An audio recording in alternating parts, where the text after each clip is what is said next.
Okie dokie, so it's definitely time for a video update. I had to switch gears and install some structural posts because this beam here started to roll off of the edge of the wall here.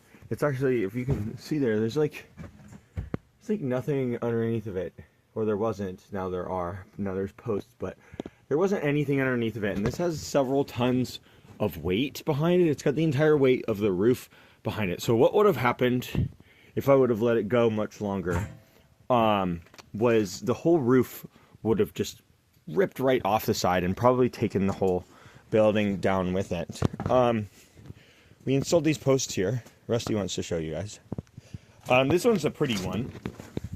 I'm going to end up wrapping these metal posts with wood, and I've got rebar that goes down all the way down through. You can see the rebar over here on this ugly one. This is the first one. This is the result of my like 72 hours of just trying to stop the roof from falling.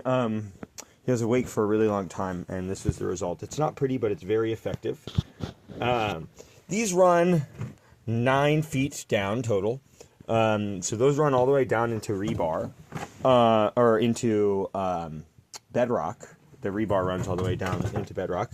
There's a 3-foot footer, and then there's about 2 feet of concrete block and concrete that this post is resting on, and it gets notched up into that beam. And it's really the same thing on the other side. Hi, Rusty, can you move? Hi, buddy. Can you move, please?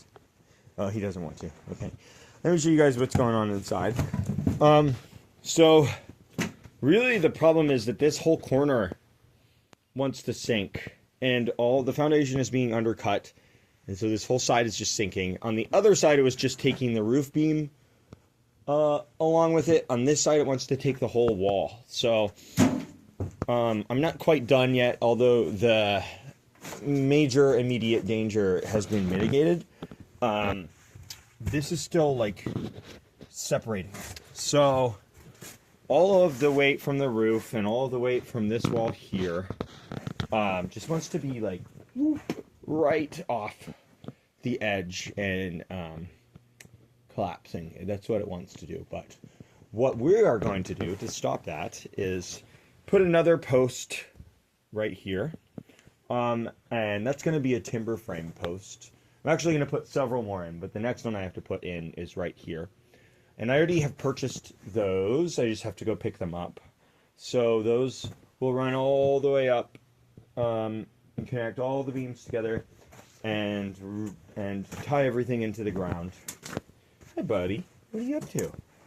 What are you doing, buddy? He's so good.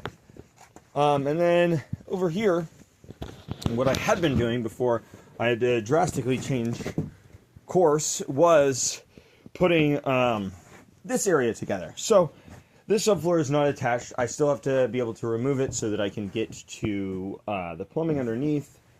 I've replaced, you can't really tell, but I've replaced underneath of this whole plate, that bottom plate, and I installed this beam here, which is separating the two structures. I don't know if this was in the last video update, but I also installed this post and leveled out this wall. And then the framing here is almost completely done.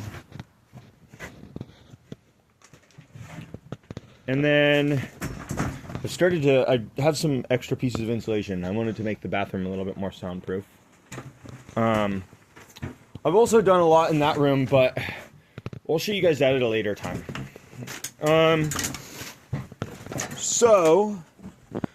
I've also started to dig out all the way around the edges. That's to eliminate subterranean termites. They live underground. And so you gotta dig to get to them. I need to install this foam. It's just been too wet. I've replaced this sill plate and this outer band as well. And I've replaced this sill plate and this outer band as well. And installed the insulation foam. Over here,